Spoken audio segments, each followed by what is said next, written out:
कर्पूरगौरं करुणावतारं संसारसारं भुजगेन्द्रहारं सदा वसन्तं हृदयारविन्दे भवं भवानी सहितं नमामि। भवानी शंकरौ वन्दे श्रद्धा विश्वासरूपिणौ याभ्यां विना न पश्यन्ति सिद्धा शान्तस्त्वमीश्वरं सिद्धा शान्तस्त्वमीश्वरं।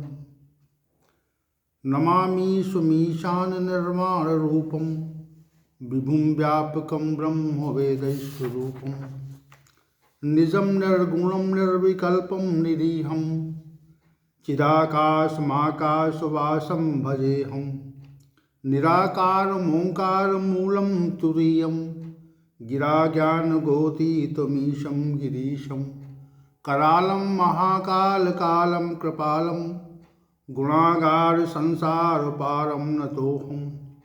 तुषारादिशङ्काशगौरं गम्भीरं मनोभूतकोटिप्रभासिरिशरीरं स्फुरन्मौलिकल्लोलिनी चारुगङ्गा लसद्भालबालेन्दुकण्ठे भुजङ्गा।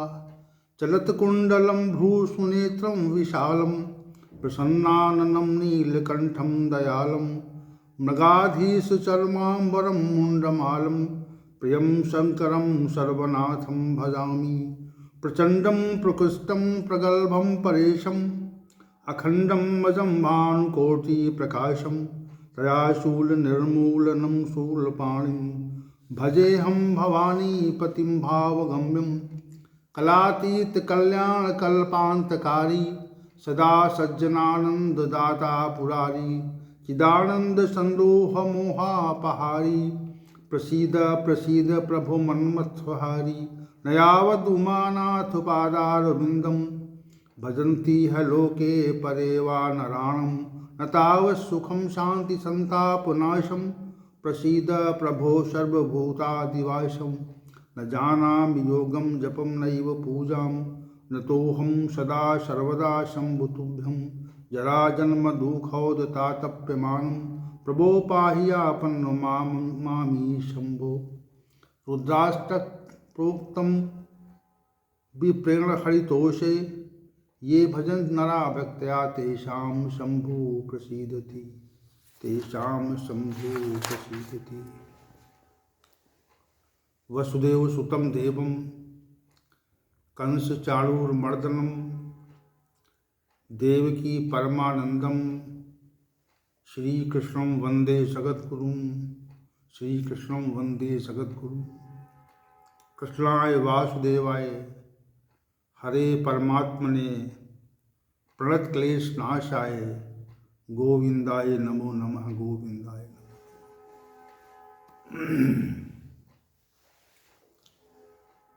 ज्ञानाधिपति भगवान शंकर की असीम अनुकंपा और कृपा से ये भगवत गीता का ज्ञान सत्र निरंतर अग्रसर हो रहा है और हम सभी श्री भगवान की विशिष्ट और स्पष्ट वाणी भगवत गीता पर नित्य निरंतर चर्चा करते हैं और इस सत्र में भगवत गीता के 13वें अध्याय पर चर्चा चल रही है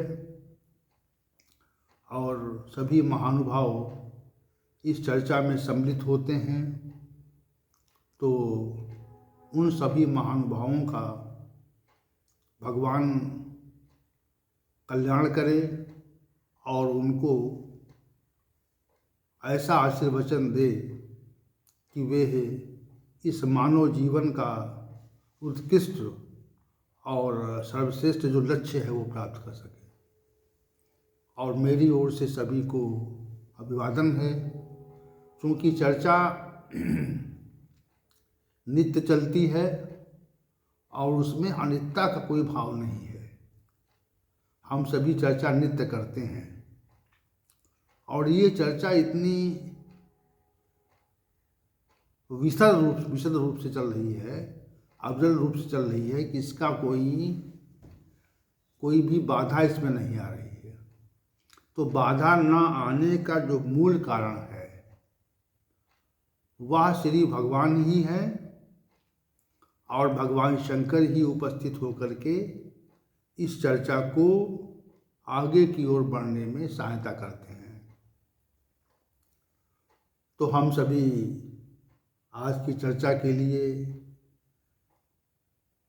तैयार हैं, और कल के सत्र में हम सभी ने भगवद गीता के 13वें अध्याय के 20वें श्लोक के पूर्वार्ध भाग पर चर्चा को केंद्रित किया था, और आज की जो चर्चा है वह उसी 20वें श्लोक के उत्तरार्ध भाग पर केंद्रित रहेगी, और हम सभी जिज्ञासुओं का हृदय से स्वागत करते हैं। तो इससे पूर्व हम ये तथ्य कहना चाहते हैं, श्लोक संख्या 3 में जो श्री भगवान ने कहा था कि वह क्षेत्रज्ञ क्या है, सा चायुप यत् प्रभावश्च, वह क्षेत्रज्ञ क्या है। तो इस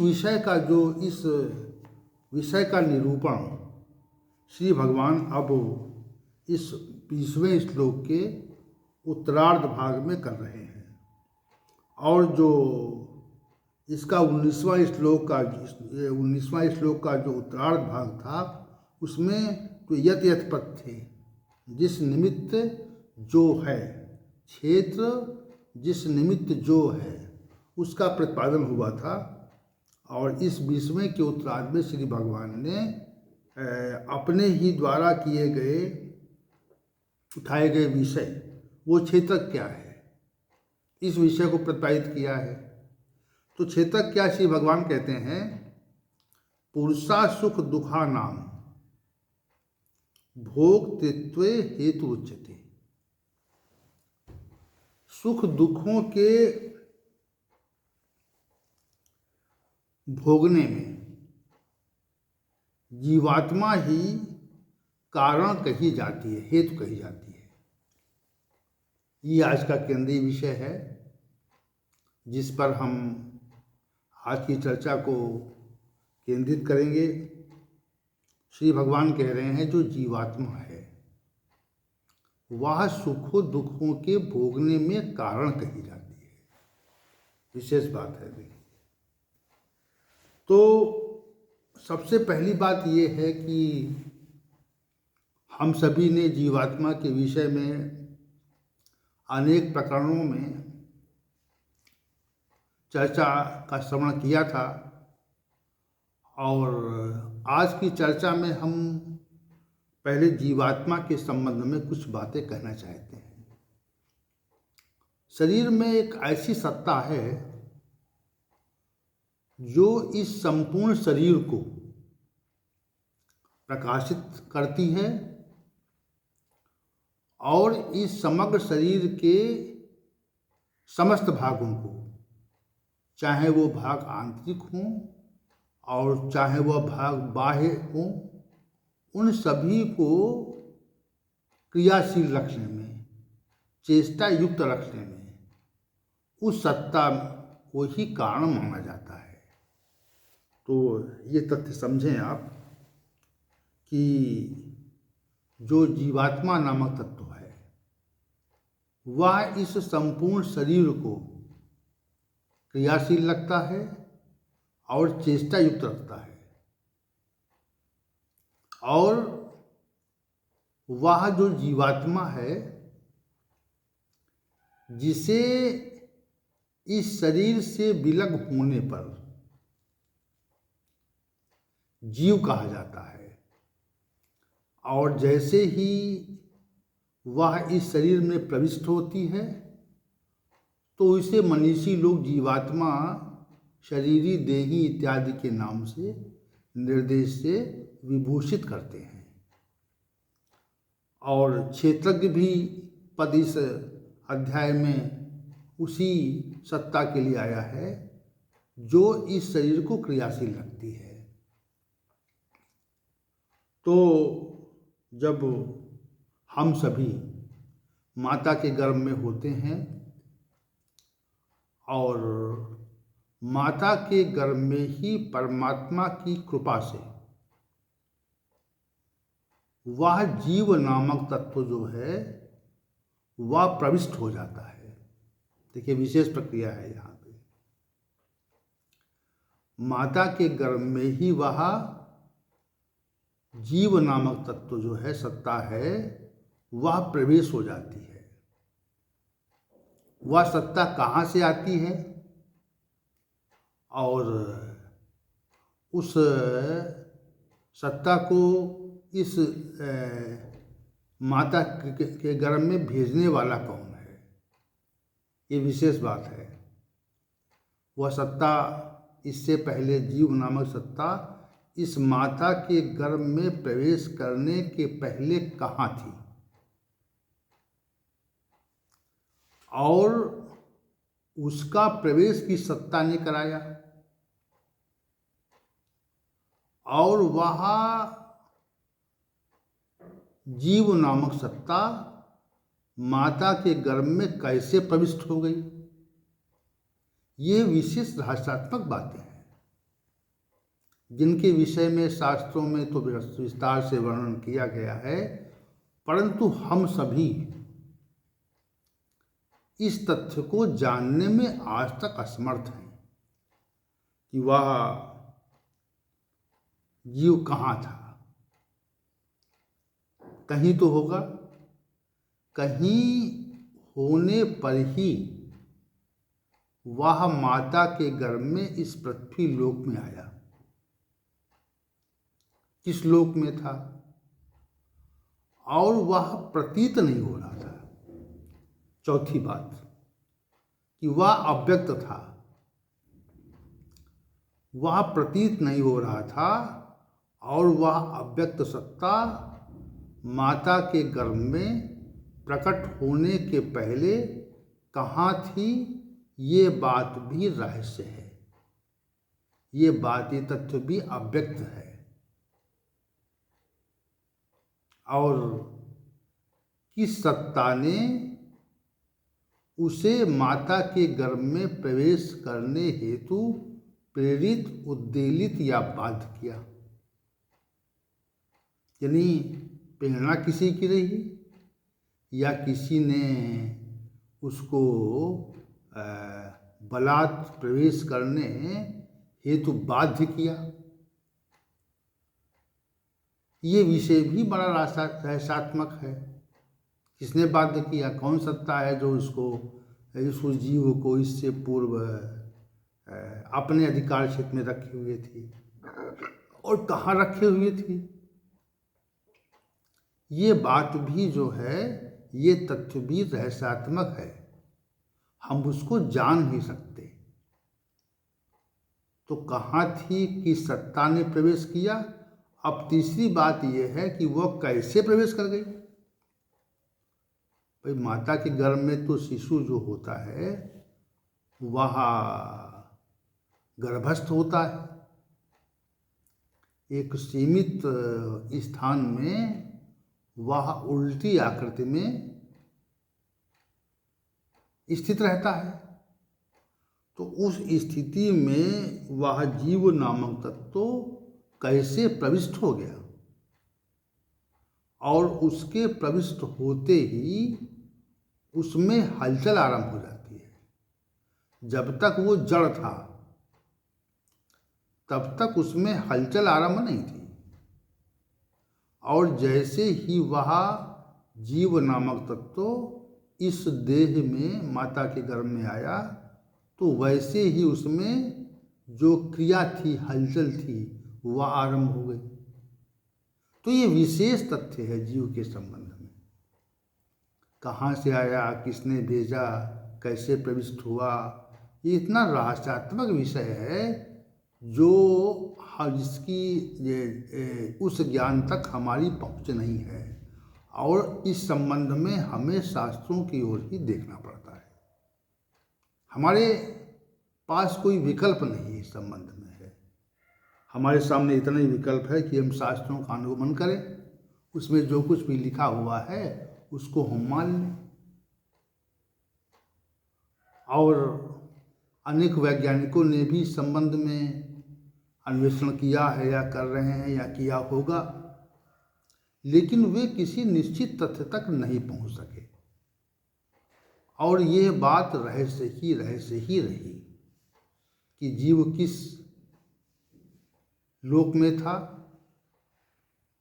किस सत्ता की प्रेरणा या बाध्यता से वह जीव इस माता गर्भ में प्रकट हुआ, प्रवेश हुआ, और कैसे प्रवेश हुआ। जैसे कोई बंद कमरा हो, उसके अंदर कोई प्रवेश का द्वार न हो और फिर भी कोई व्यक्ति उसमें प्रवेश कर जाए, तो इसे विशेष ही शक्ति वाला माना जाएगा। और जिसकी प्रेरणा से प्रविष्ट हुआ, जिसके द्वारा प्रविष्ट हुआ, वह भी विशेष सत्ता मानी जाएगी। तो इन सभी प्रश्नों का जो उत्तर है हमको शास्त्रों से ही मिलता है। इसलिए शास्त्रों को मानने की और उसके अनुकरण और अध्ययन की बाध्यता होती है। वहाँ तक अभी हम नहीं पहुँच सके हैं, तो फिर शास्त्रों के माध्यम से वहाँ तक पहुँचते हैं और जानने का प्रयास करते हैं कि इसमें रहस्य क्या है। तो तथ्य ये है कि जिसकी बात श्री भगवान कहते हैं कि पुरुषः, वह जीवात्मा ही सुख दुखों के भोगने में हेतु कही जाती है। अब सबसे पहले हम आपको ये स्पष्ट करना चाहते हैं कि वह जीव पहले तो माता के गर्भ में प्रविष्ट हुआ, तो प्रविष्ट होने पर उसे कितना दुख है, वहाँ पर बंधन है। अब उसने एक शरीर का रूप ले लिया, वह स्वयं को माता के गर्भ में शरीर मानने लगा जीव। और जब उसने आभास किया कि हम शरीर विहीनता से शरीर की स्थिति में आ गए हैं, तो फिर उसको कष्ट का अनुभव होने लगा। देखिए यहाँ पर जो दुखा नाम पद कहा है श्री भगवान ने, हेतु कही जाती, कारण कही जाती है। ना वो प्रवेश करता, ना उसको दुख मिलता। अब वहाँ पर उल्टा टंगा हुआ है मलमूत्र का पात्र में, जैसे होता है उसमें वो पड़ा हुआ है, और गर्म और तप्त पात्र में जैसे किसी उल्टे मनुष्य को लटकाया जाए और पात्र को धीरे धीरे गर्म किया जाए, तो वैसी स्थिति में जीव पड़ा हुआ है। फिर वहाँ पर दुख ही दुख है, दुख ही दुख है। तो जो कारण है, कारण कौन है? दुखों के भोगने का कारण कौन है? वहाँ पर तो विशिष्ट दुख है। कारण यदि जीव न आता तो दुख का कारण कहाँ होता? वहाँ पे दुख का कारण नहीं होता, और आ गया तो दुख का कारण बन गया। जैसे हमें किसी स्थान पर जाने से दुख मिलेगा, तो हम उस स्थान पर यदि न जाएं तो हमें दुख का संयोग नहीं होगा। लेकिन हमें उस स्थान पर जाने की बाध्यता हो तो हम ही उसमें हेतु कहे जाएंगे, कारण कहे जाएंगे। तो यहाँ पर जीव की बाध्यता है, दुख भोग की बाध्यता है। तो अब वहाँ से दुख आरंभ हुआ, जीव को वहाँ पर माता गर्भ में प्रवेश करने के लिए बाध्य किया गया, और वह प्रवेश करते ही दुखों के महासमुद्र में डूब गया। तो हेतु कौन हुआ, कारण कौन हुआ? कारण जीव ही हुआ ना।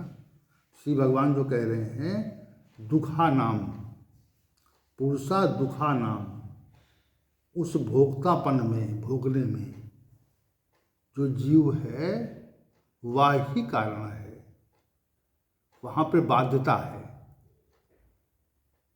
चलिए, अब दुख का जो दूसरा कारण, ये मनुष्य ने जन्म ग्रहण कर लिया। अब जन्म लेते समय भी हम सभी को अपार कष्ट होता है। इसका भी वर्णन शास्त्रों में विशद रूप से किया गया है, लेकिन देखने पर भी अगर हम अनुभव में ये बात लाएं, देखें तो भी महान कष्ट है। उसका वर्णन क्या करना है, वो तो हम सभी जानते ही हैं कि किस प्रक्रिया से जन्म होता है, तो उसमें तो अपार कष्ट है ही। उस विषय को अधिक क्या व्याख्यापित किया जाए, संकेत करना है कि जन्म के समय कष्ट होता है। जन्म के समय कष्ट हुआ, उसके पश्चात जो शिशु अवस्था आरंभ हो गई, जन्म के पश्चात शैशवा अवस्था आरंभ होती है। तो शैशवा अवस्था में हम सभी लोग लेटे लेटे ही मलमूत्र का त्याग करते हैं